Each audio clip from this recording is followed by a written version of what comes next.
Today's episode is sponsored by Eden Labris Audio, which is an audio production company headed up by Jane Cadigan in Bloomington, Indiana, whose goal is to record heavy music made by queer people and help it reach new audiences.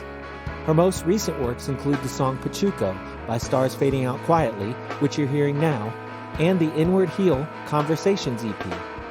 If you're queer and want to record music in a fancy-ass studio for cheap, reach out to Jane at EdenLabrisAudio.com. That's Jane at EdenLabrisAudio.com. Hello, and welcome to Everything Remade, a podcast that I hope is about growth as much as it is about music.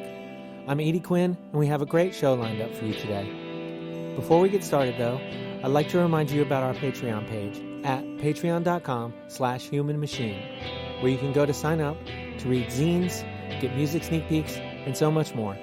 That's patreon.com/humanmachine. As a little forewarning, I'd like to say that we had some audio issues pop up about 3/4 of the way through the chat here, and for whatever reason, when we reconnected, we just kept getting all this static in the line on Johnny's end. I did my best to clean it up, but it's still there.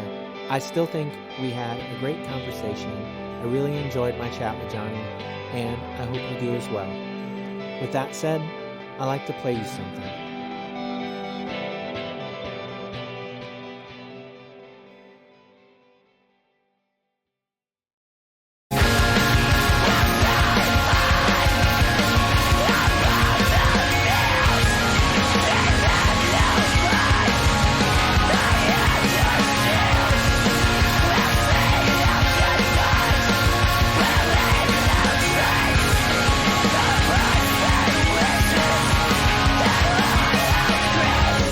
You're hearing In the Valley of Weeping by For Your Health, featuring my pal Johnny DeBorde on bass. The song comes from their new album, This Bitter Garden, which you can buy on Bandcamp now.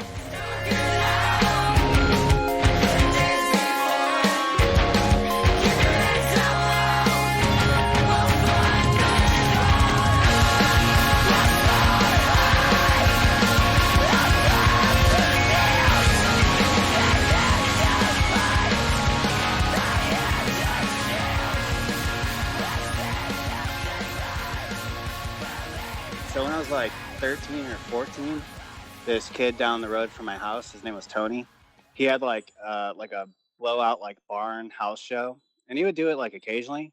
But there was just like a bunch of like really good local bands from like Southeast Michigan. Like there was a band Daniel, this other one Chesterfield Bridge. I think Crackjaw was there. Like it had been in like 2004 or 5 maybe. But yeah, they had that going on, and just a sense of community, and just like, you know, how much fun it was. And like seeing that as a 13-year-old, it's like epic, you know. I was like, dang, these are just like normal people doing this. What's stopping me from doing it? And I was like pretty gung ho from there. Like, I got to start a band tomorrow, and like that's what I'm gonna do. Yeah, that's the perfect age, not just for like your first house show, but that's like the age like a lot of people really just start getting like into music in general, like independently, you know. Yeah, and I think like that's a good time to like, you know, start trying to figure out your identity and stuff too, like, you know, like with social groups and stuff. Like, were you interested in playing an instrument at all before that, like in school or anything like that, or like were there some around the house?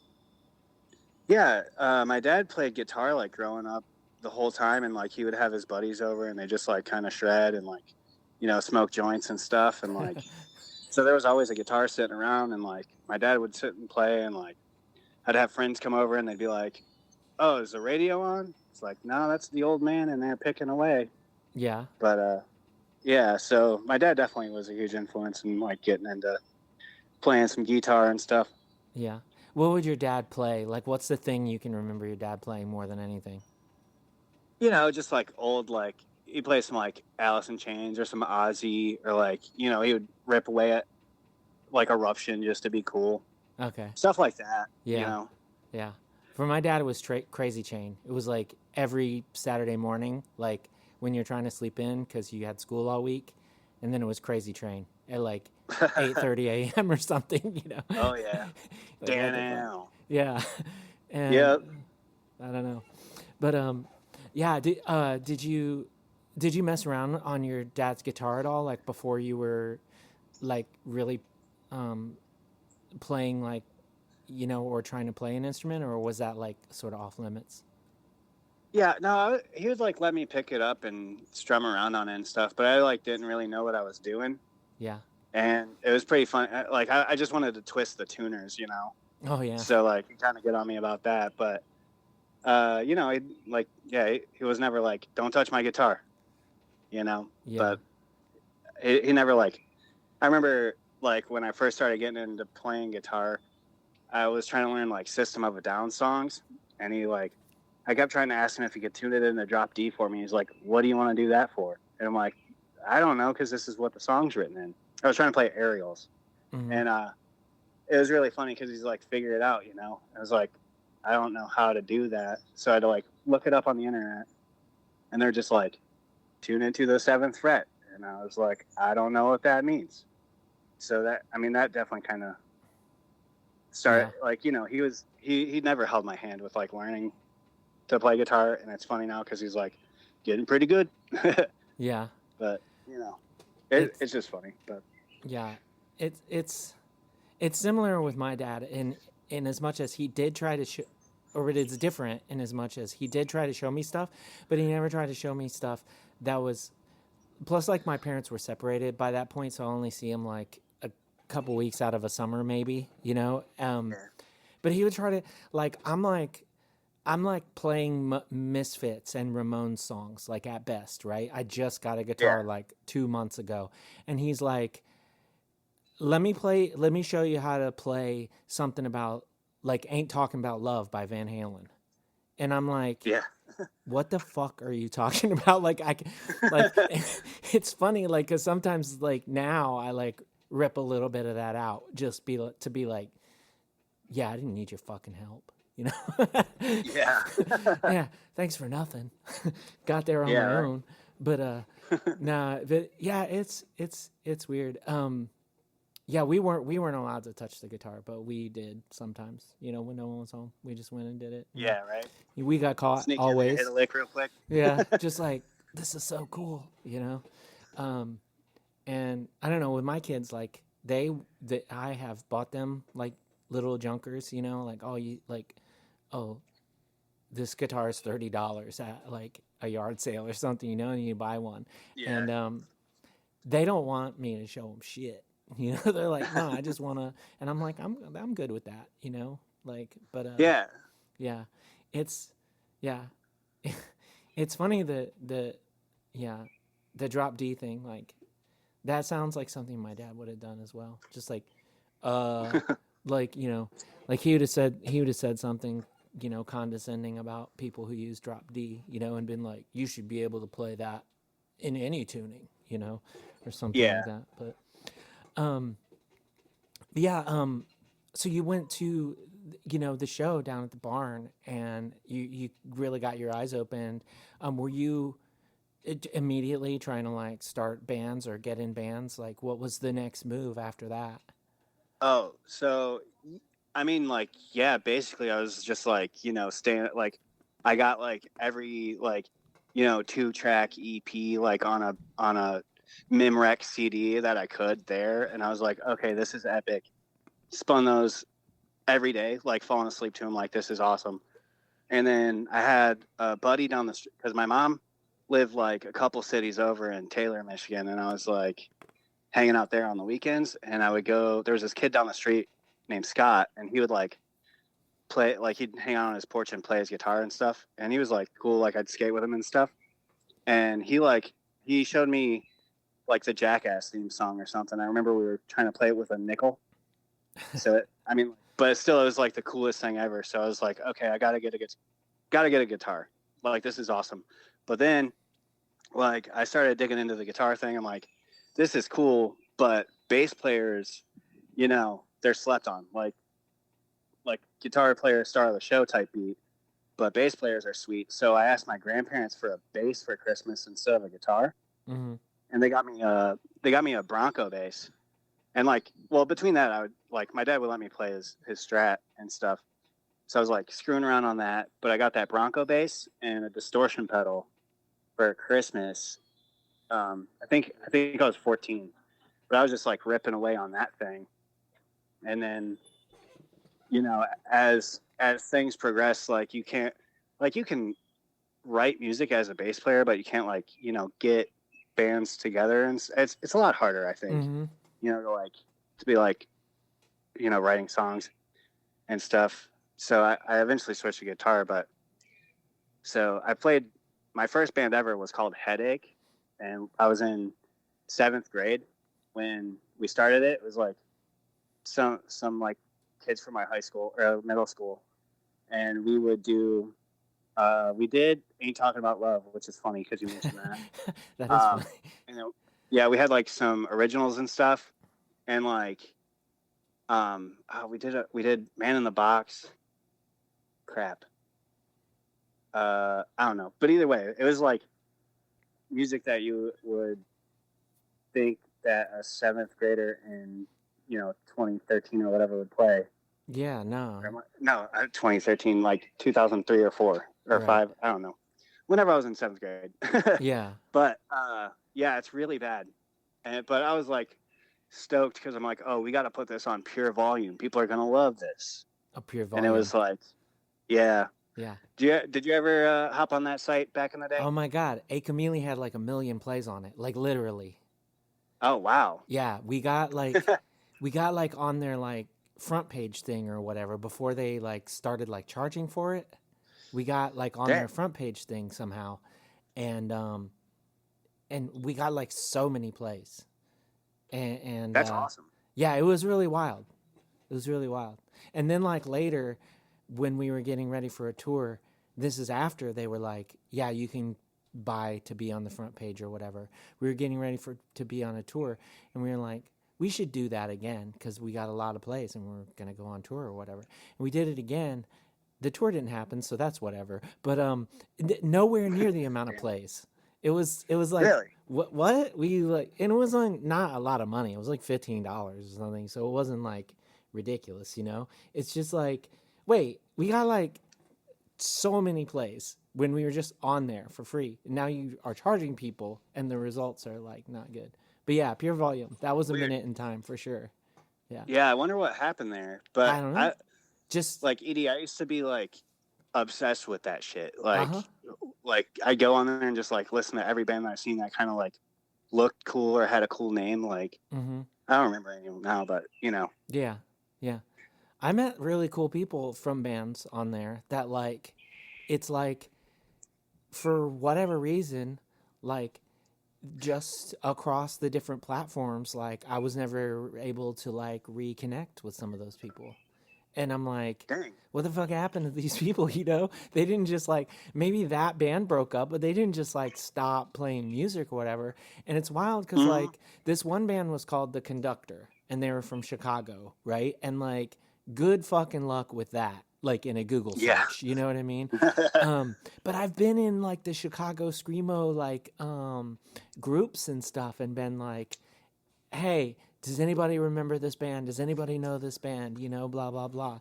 And yeah, it's I probably still have their EP like on my computer like somewhere, but like where, like yeah, it's one of those, but yeah, it's wild. That was a minute. It was like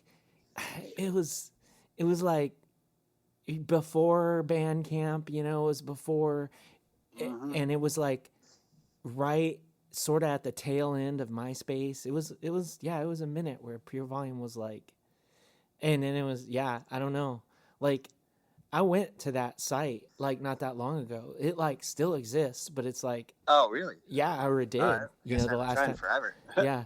No, yeah, nobody talks about it. It's like, why? I mean, I don't know. It's weird. I don't even know if it's like still like a thing where people are extremely active, or I don't know.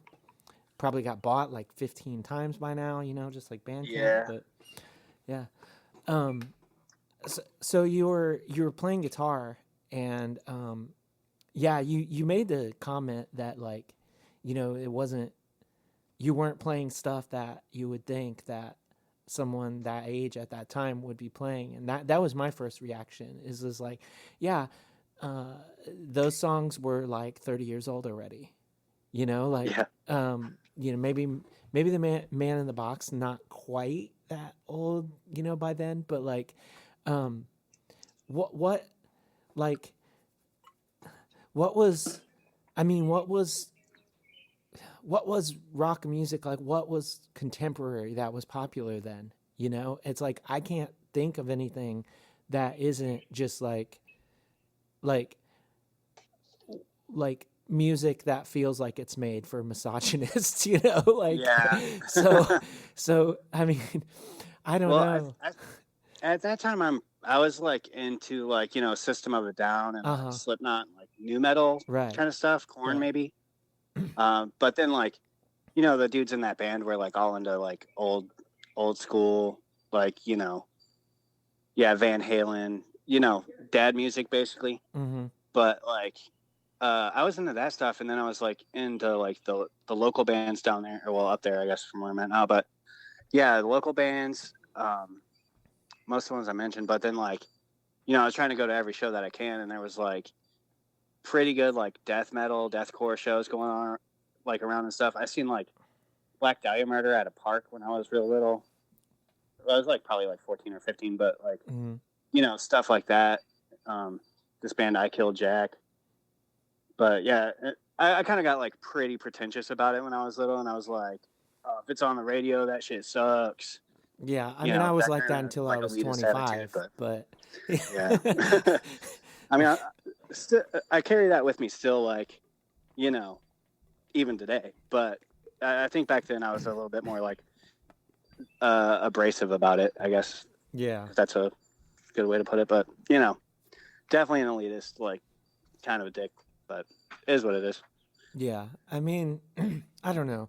There's something to being around that age, and like, you mentioned before, that's the age where you're trying to like really carve out your identity, and so there's something to being like, this is stuff that's for me and people like me, and not like what's for everybody else isn't for people like me, like, Oh, definitely. there's just whether like, I'm not saying that's like a great attitude or a bad attitude. I think it just is what it is for that time when when we're alive, and like, I don't know, we all come out of it like the other side Yeah. usually, Mm-hmm. unless Yeah. like you're an emotionally stunted, drywall puncher or something, like like but yeah, it's, I mean,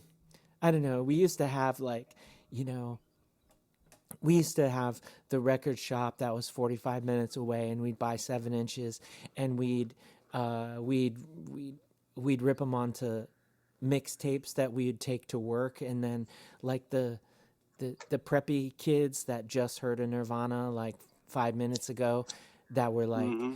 what are you listening to now? It's like, Pennywise or something, it's like something that everybody knows about now, but like at the time, and we'd be like, oh, it's nothing, like we wouldn't tell Yeah. people, like it was like, You wouldn't get it. yeah, I don't know. We like literally had I had a tape that I called like shit that Dylan doesn't listen to, which was this kid that we worked with. It was just like, this, you don't get to know what this is, Dylan. But yeah, it's I don't know. That's the time. And I mean, I don't know. It's like, with the way things are now, the internet, and like you got an app that like can tell you what a song is just by like hitting, something on your phone. Yeah, pull Like out your this. phone. Yeah, it's got to be real hard to be like an elitist now, but Oh yeah, uh, but I'm sure but like people are getting it I don't. done. I'm sure. Oh, definitely. I feel like it might just because like I'm getting older or whatever, but people that like do like gatekeep music or stuff, or like you wouldn't understand, or like they listen to like surface level, like I don't know, black metal or something, and they're Right. like, you don't get me type Yeah. shit. And it's like like you were saying, like they'll definitely grow out of it and like stuff. Yeah. But Yeah. I think they're still out there. Yeah. Maybe just not like in anywhere near our age group. Yeah. It is funny though. It's kind of like it's that like what I see, and I'm not super versed in that scene or anything, so I'm not trying to paint a broad picture here, but just from what I see, and when people have these kinds of discussions about like black metal in particular, it's like the most like gnarly sounding recording, like and it's like I think to myself, yeah, I can remember when I was exactly like that. When I was like, Mm-hmm. yeah, I don't know, this new Descendants record sounds a little too polished, Yeah. You're just like, I want the shittiest sounding record possible, But yeah, it's funny. Some things change and some things stay the same, and that's one of those things, I guess. Just like it's just different genres now. Um, yeah. So you were like playing in bands and everything like that. Like, what was your idea of what like like succeeding as a band was like at that time? Oh, I think just like playing parties and stuff was going to be the peak for me, because I was like, that's the coolest shit ever. Mm-hmm. I didn't really even know where like you could take like, bands and stuff. Like I just didn't think that it was even possible to like grow out of that. Like I didn't go on my first tour till I was like 24. I was like, oh, you can just book DIY tours like that. Like I thought it was like there's a house in like one house per city or whatever, and nobody talked to anybody, and the scenes were like real secluded, I guess. But like the internet changes things. Mm-hmm.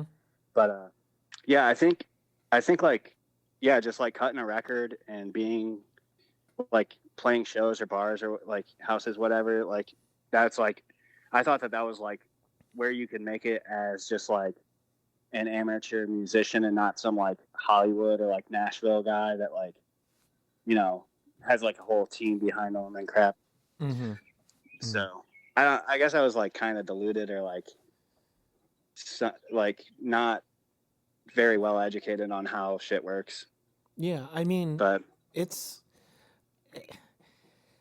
there's either that or there's like the other delusion, which is just like that your songs are so good that somebody's just gonna pluck you out of thin air and make you like a rock star, Yeah. So it's like, I don't know.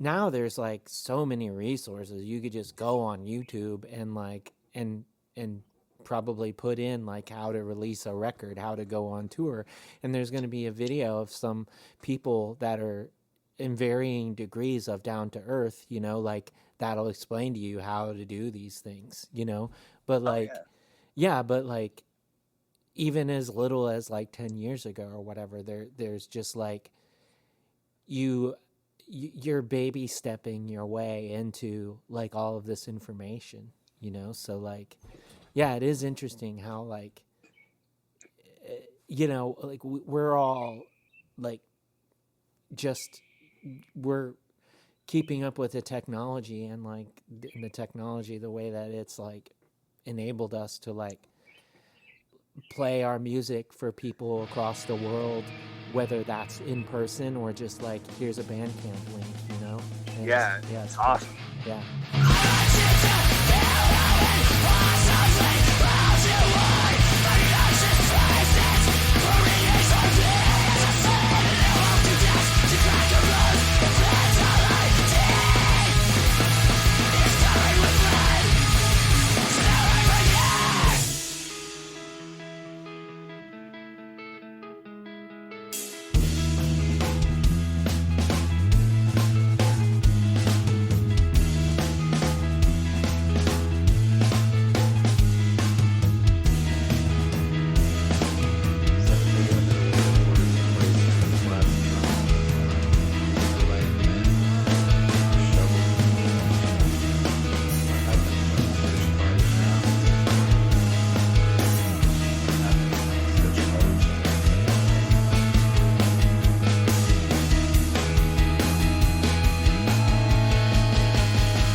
When you said like your first tour when you were 24, was that For Your Health or was that before For Your Health?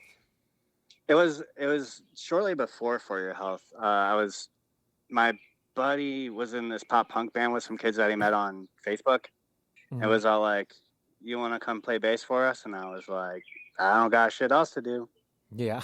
So I did that, and we did like a week long tour out to the East Coast and back from Michigan, and like it was during that snowpocalypse Oh in shit. like 2017 or whatever.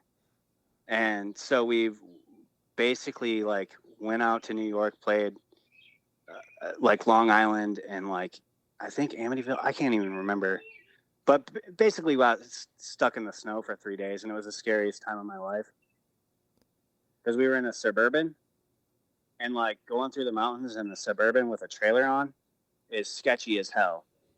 Like we almost died easily 4 times, like very very near death, like jackknifes and stuff. And Oh my god. nobody knew what they were doing, so it was definitely a learning experience, and it was super fun. But like it was scary. But we did like a couple other like weekenders and stuff, and like we'd play shows and crap. But yeah, it was like my first bit of touring, and those guys, like, it wasn't my music. I mean, I didn't write any of it. I was just there like along for the ride, and like I'm not a huge pop punk guy, but it definitely was fun, like getting like used to touring and stuff, or like a huge it was more of a learning experience for me than anything. So Yeah. I appreciate that. Yeah. But then after that, I started like a screamo band because I'm like, the entire time, like I wanted to have my own band and like write my own songs and shit, really like do what I wanted to do. And did a record with some of my really close friends. And then like, by the time that like we got our, like we did like 7 songs or something, like 7-song EP or whatever. And did like, at that point I moved to Ohio. So we had to break that up before we can even like get the ball rolling. And then I met Hayden. What was that band called though? The pop punk one? No, did you release that 7-song EP that you were talking about? Yeah, it's called Keep Sinking. Okay. It was just like, it was all right. I recorded like everything and then got into the mixing phase and was like, I don't know what I'm doing. So I asked somebody, I think in Scram Cave to do it. And they're like, sure. And it turned out all right. It's like pretty, I'd call it rudimentary, but like for the first time, like making a whole record, it was all right. It was is fun. that on Bandcamp? Learned a lot. Yeah, it's on Bandcamp. It's called Wretch for the Stars. Okay. Yeah, I'll have to check that out. I love a Babies for Screamo. Check it out if you want. I love it. Yeah. I think that like, yeah, I think that even if you're listening to something where you're like, this person was clearly, and I mean, I've not heard this, so I'm not putting this on your project, but even if you're listening to something where you're like, this person clearly heard this and kind of emulated it. Like, I think that there's something to that that's so like endearing to me. Like just being like, yeah, this person heard Orchid a few weeks ago and we're like, oh my God, I gotta do that. Like to be that inspired by something to where it's just, yeah, I don't know. I think it's so cool. Like, I don't know.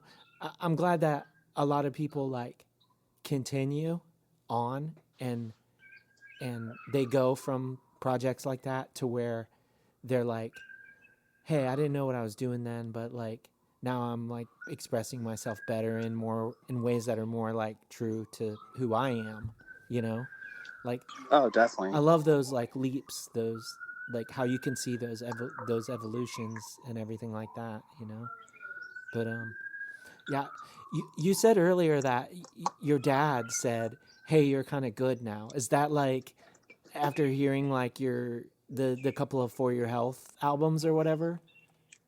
I don't think he listens to For Your Health at all. Okay. Or like, he's never come out and seen us play, but like, he like still breaks out his guitar every now and then, and he was like playing in a cover band with his work buddies. Uh-huh. at some point. So I'll like pop up and like, shred a couple licks. Yeah. And, Check this out. I think he's like, oh, wow, you've gotten a lot better. Yeah. And like, he does think it's cool whenever I'm like, yeah, we're going to go play 30 shows. He's like, that's awesome, man. Way to go. Have Yeah. fun. Yeah. He's always been like super supportive, but not like, the shit that I do is not his thing. Yeah. Uh, he refers to it as that rah rah shit. That rah Like, you rah still playing shit. that rah rah shit? Ah. Like, you know it. Yeah. I I don't know. I don't know if my dad's ever heard my current band. I know that like uh the closest thing that I ever got to a compliment was one time we were recording, an old band was recording an album, and we were listening to the like day one mixes in the basement at his house, because we recorded in the town that he lives, so we usually just stay there. And Yeah. he was like, "Oh, this is, you're not half bad," that was the closest thing. But yeah, I don't know. I do remember one time when after we got back from a European tour, and I was doing like a European tour like um, thank you post and whatever, and like I saw my dad like liked the post, and I was like, that's really funny, because like you know like my dad, like, although later he would be like more supportive of things, like basically growing up it was just always all it was the all like you'll never make anything of yourself kind of situation. And Yeah. like it's funny because like you're like his bands, like all growing up, like his bands like literally never like left the city, you know. And Yeah. so it's like, yeah, okay, I mean, I ain't shit, I'm not trying to act like I am, but like I did just get back from a European tour, which you could Yeah. never even conceive of, so there's that. But yeah, it's, I don't know, it's wild how like you know we find ourselves in these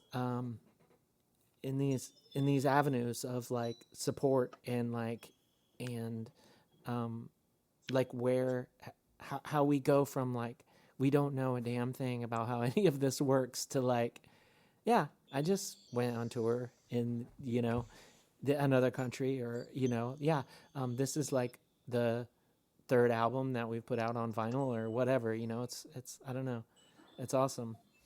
um Yeah. Learning and growing. That's yeah, what it's all about. for sure. And um and like, if you can't look back on yourself and be like, oh, I sucked, like, compared to where I'm at now, like, what have you done? Yeah. I mean, to be honest, like I'll look back on something I did like 6 months ago and be like, I sucked. But then I'll look back on something I did like 5 years ago and be like, I don't know. That was pretty good. you know? I Yeah. don't I don't know. That's just life, right? I mean, like, I don't know. You don't you don't always get a second shot at everything.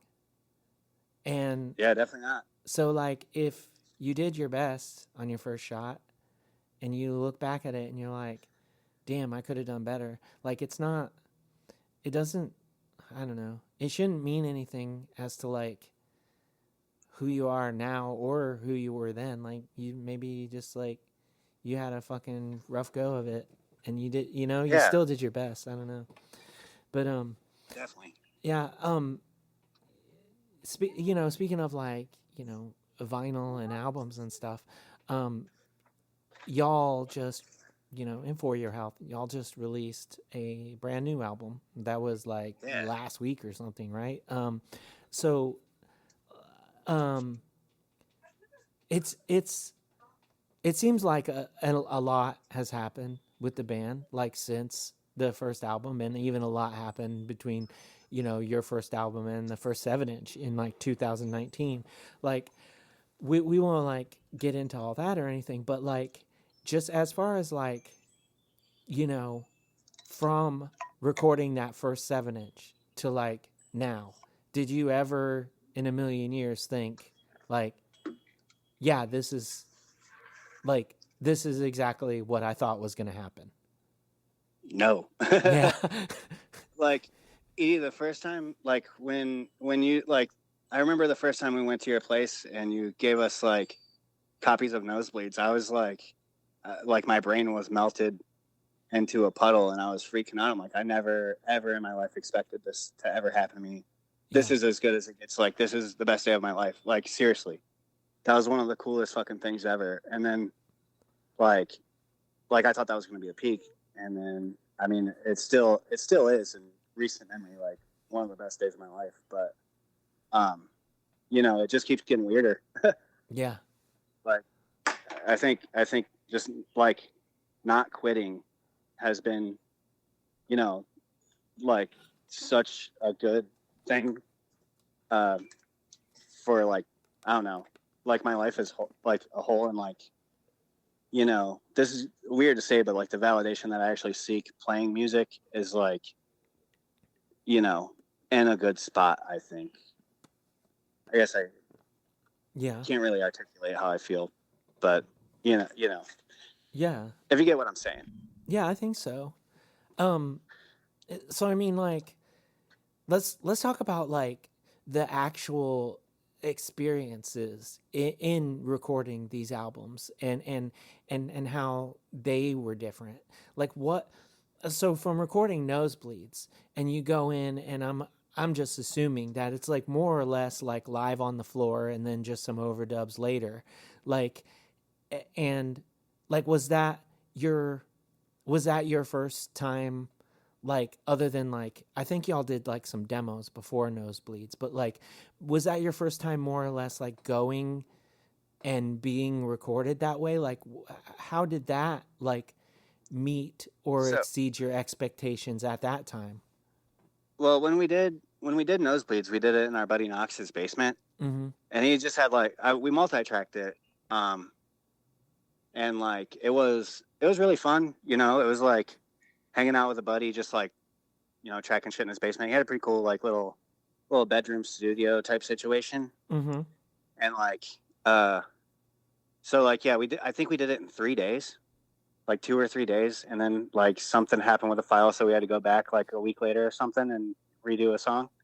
Mm-hmm. But yeah, we knocked it out like really quick, and you know, it was just a fun little like let's let's do this type thing. Mm-hmm. And then we did Death of Spring after that, and that was with Owen Trainer, Right. and they're like, you know, kind of a savant, I guess. Yeah, and you But all are no, like they're best awesome. friends at But that point. yeah, So, and it was still like you know, bedroom studio type situation, but like, you know, Owen was on a completely different level um, with it. So that was we multi-tracked that one too, and that was really fun. I think we did that one in like 2 or 3 days too, but that was only like 4 songs or whatever. mm-hmm. And then we did Hymns for the Scorned, the split with Awake but Still in Bed, and we did that at like Chris Teddy from The World Is His studio out in Connecticut, and that was like my first time in an actual like real life studio, like, you know, like legit, like this is a studio type Okay. situation. I guess it was still in the basement of a house, but like, you know, it was a recording studio with like treated walls and like a mixing room and like 15 amplifiers and stuff, you know. Yeah, yeah. That was really cool. And the And you production on that recorded turned that out really good. before In Spite of? Oh, no. So, Oh, okay. sorry, we did In Spite of in Pittsburgh with Owen again, but that was in a house that some friends were living in at the time that may or may not have been haunted. Oh. But yeah, we knocked that out in like a week, and that was a really good time. And Owen was, you know, doing their thing. Yeah. Yeah, but you know, still like, it's a really good time to like hang out and make a record with your buddies, because like you like sit around taking turns. Well, Yeah, it's just like not the same kind of pressure. Like, did you feel that pressure when you were at Chris Teddy's studio? Just like, um. or were you kind of Well, like, we've done this a few times by now?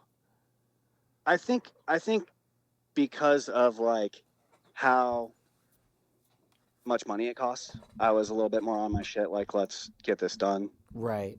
type situation. But like, I mean, we were recording up until the point like we were pulling out the driveway. But I was definitely more like took it a lot more seriously, I think. Mm-hmm. But it's still like, you know, sitting around waiting your turn to track your parts and like killing time and like having a good time in between, you know. Mm-hmm. Like like Mikey was in there recording drums while we're hanging out playing GTA or whatever, like goofing around. Yeah.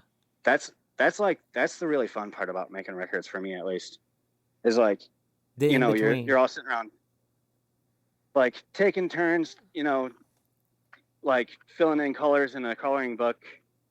I guess that's a bad way to put it, but you know, everybody, it's like the surgeon's in the operating room and you're sitting in the waiting room, but the waiting room is not bad.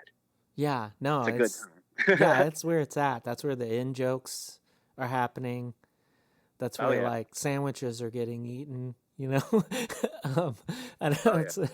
I mean, that's the way it always was with me, but yeah.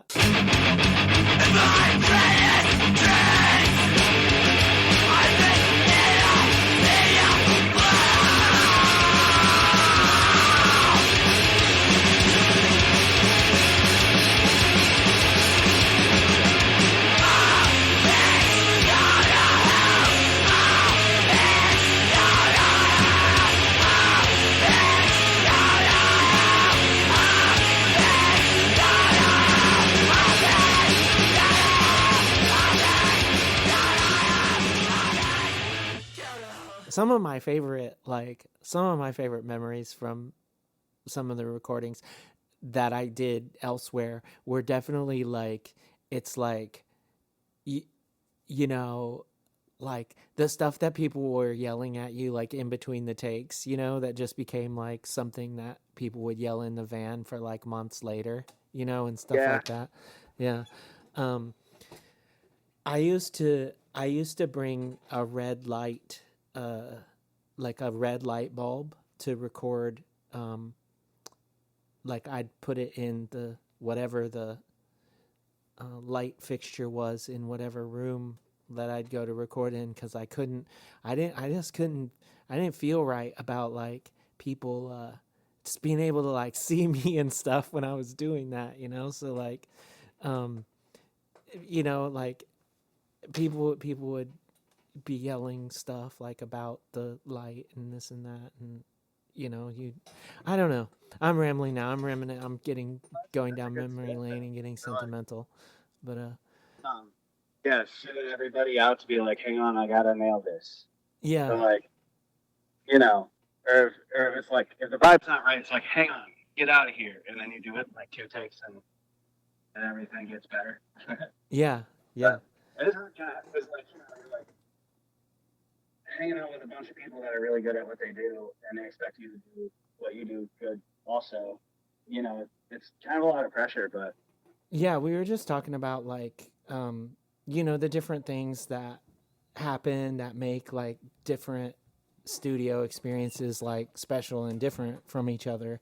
Um, and like, you know, you're saying how like a lot of your experiences, like up until that point where you were recording Hymns of the Scorn, that like they were more or less just like with friends, and then that was like your first like big, you know, real studio experience, as it were.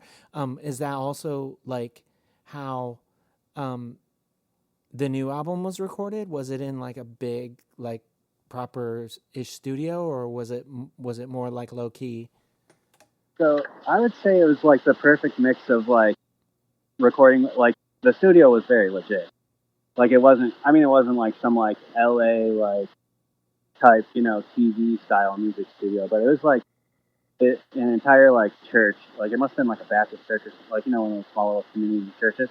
Uh-huh. But it was like converted into a studio, and they had like, you know, two like big consoles with all the bells and whistles and stuff, Uh-huh. and like, you know, like ISO, like guitar ISO stuff, and like it was really cool. But like the vibe was just like, you know, we were there was a basement set up where we could crash and stuff, so we were like playing crappy Nintendo games, goofing around and stuff. There's like, but when it was time to record, it was serious time. But we did it with Eric from Fox. It was like a really good time, and he made us like pretty comfortable. And like, honestly, like we we went in there pretty unprepared. So like the fact that he had patience with us and like helped, like really helped us get it done was was awesome. And like, I don't think we could have done it without him. But the studio itself was really cool. So that um, they had like real good preamps, microphones and stuff. Knew what the hell they were doing. Yeah. Um, yeah, this guy Ryan Wasaba, I think I'm gonna, I think I am, but he tracked the drums and like a big drum room. Well, it was like, I don't know, there's like a piano and stuff in there. It's just a pretty big room with like a nice seated corner for drums. I think they turned out great.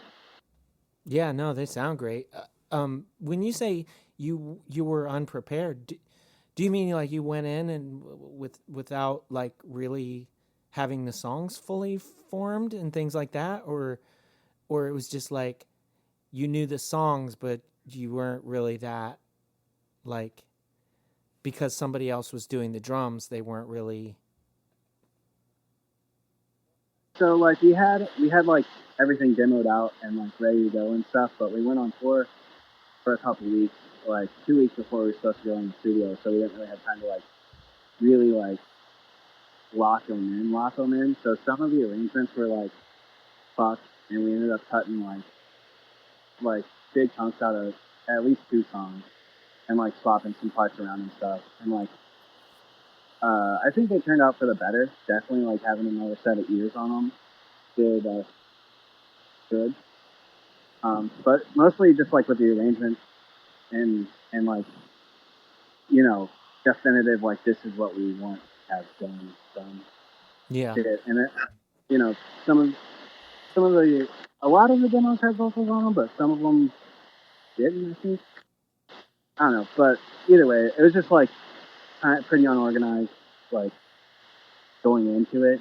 And then we spent like the first couple days just like really blocking everything in, like okay, this is how it's gonna be done, and like there were some long nights, but they paid off for sure. Yeah. um when when you when you went in, is it the kind of situation where you're loading the demos into the DAW and like and you're like listening through and you're like, okay, like this is what we like this is what we're going for, and then you're like cutting things apart and like, okay, this stuff goes together, or like, or was it like So there, more. like, go ahead. Oh, I was just gonna say, or is it more just like you start playing the parts like with the person who's recording the drums? Like, what, what was that whole like everyone going from the demos to okay, now we're tracking? So we had like, we had like all the demos like multi-checked out. We did in this on this record, which is like kind of the first time we did it, was like we mostly wrote it in a DAW, except for like a couple of songs. But like, so we had all the multi-tracks, and like we brought them with us, load them up into Pro Tools or Logic or whatever it was, and then like you know cut them up, moved stuff around, got rid of stuff, like basically just did the arrangement there, or like rearranging. There was some stuff that was like just tossing because we've been playing a couple of songs off the new record for like a year ish, you know, and so it was basically just like final touches on the arrangements and stuff, and getting most of like just getting everything dialed in. Yeah, yeah. Um, when when you went in to make the record just based on the demos, did you have any idea already that it would be so different from In Spite of, or was that all just like once you got everything recorded? Because you said there weren't always vocals, like, and the vocals are a lot different, I think, but like Oh in a yeah. good way. So So were you prepared for that? Was that like the goal, or was it just like holy shit, like we blew this out of the Um, park and like we didn't know how different it would be? so I knew like the songs pretty well and stuff, but like the vocals aren't really my department. Right.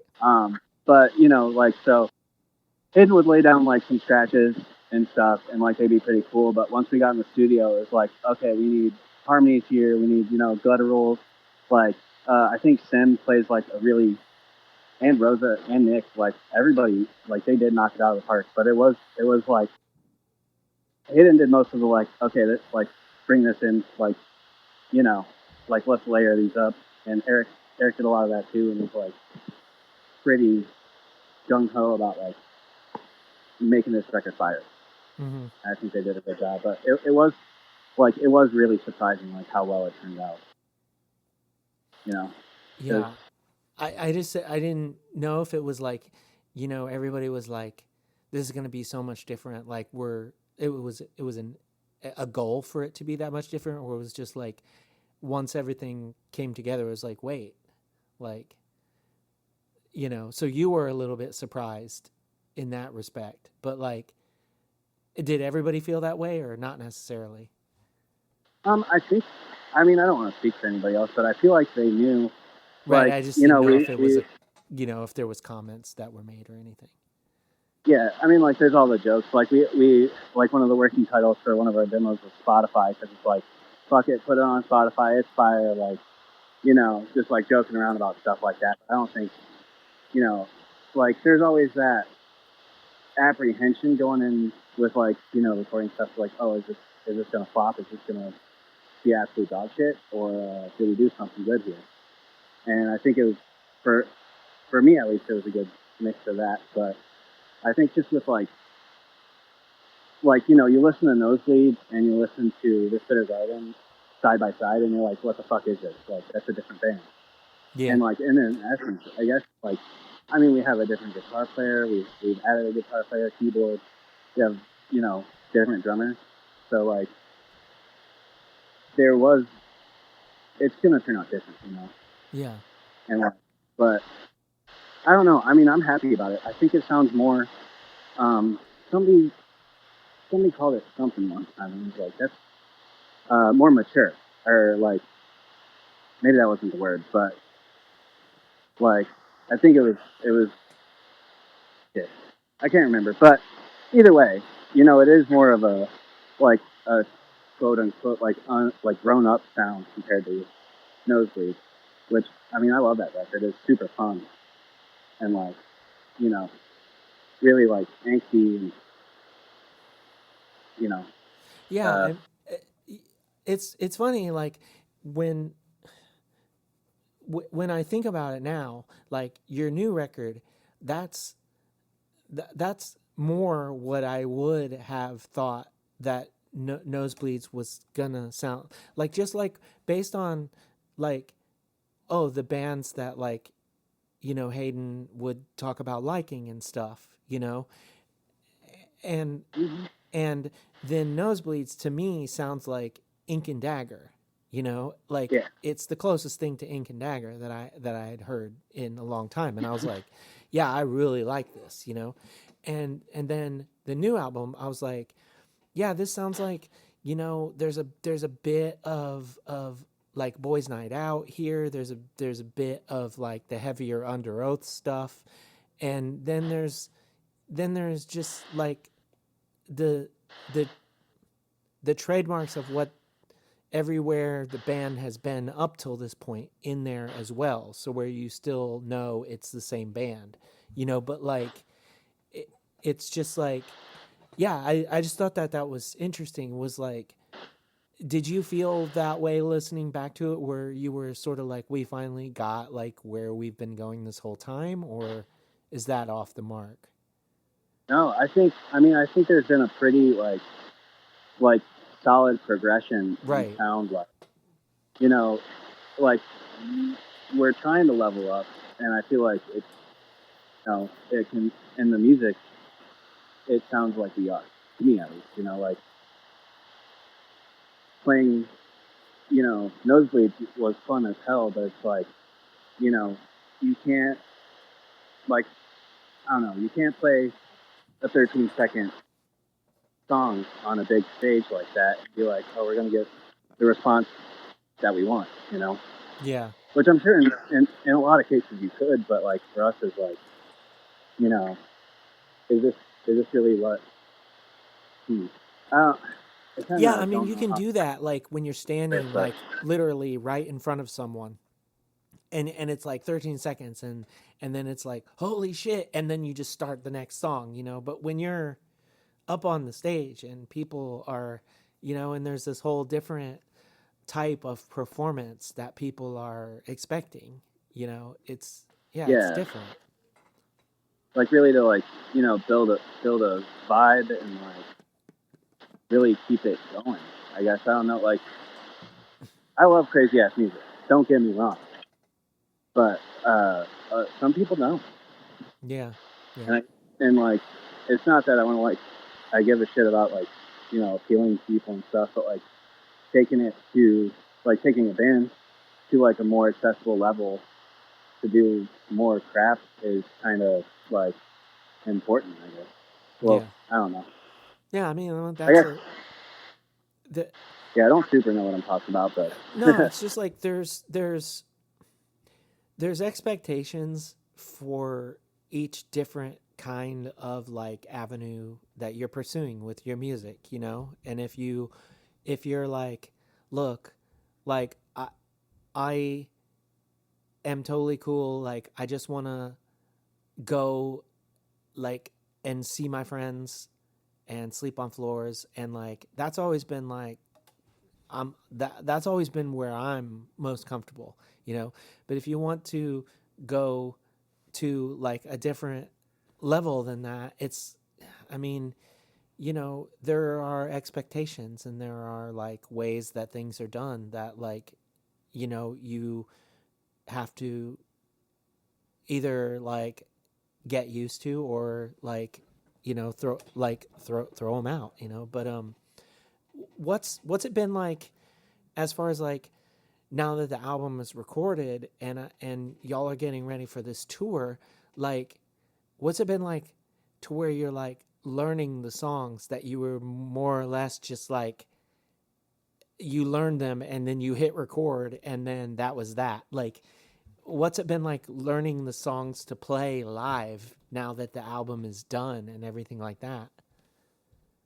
well, I mean, so I like live 3 hours away, so I don't get to practice with everybody as much as I wish I could. Mm-hmm. So like they've been getting together, and I've gotten with them like a couple times, and we did a show a couple months ago. But like we were mostly doing like music videos and stuff.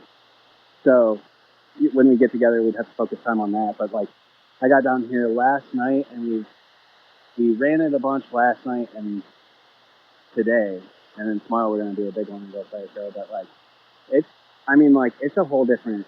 It's so much like it's awesome because we have so much crap going on that it really like is. I get so much more immersed and and like zoning out in the song in the moment. Like it feels really good. And like there, I mean, like some, I don't know. I guess we're like there's some things that we can make compromises on because on the new record we got like a bunch of like electronic stuff. Like there's a lot of like stuff going on, like Mm-hmm. electric drums, stuff like that. Like guitars have crazy effects on them and stuff, and like we're trying to navigate like how we're gonna do all that live, and I think it's turned out pretty good. Yeah, I think. you have to kind of have like a amalgamation of like this is what works live and this is what worked on on the record. Yeah, for sure. Yeah, yeah. Um, so yeah, I mentioned, I mentioned the tour which starts like real soon, right?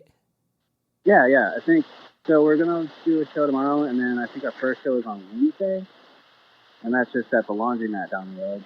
So that'll be super fun. And then it's like two or 3 weeks, but I'm excited. It's gonna be a really good time. Yeah. Are you playing like bigger places than you've ever played, or is it kind of like it's sort of the same level that you've been on like since um, your last record? About the same. Like, well, I guess it is like we're doing less like dive bars and more proper venues and stuff.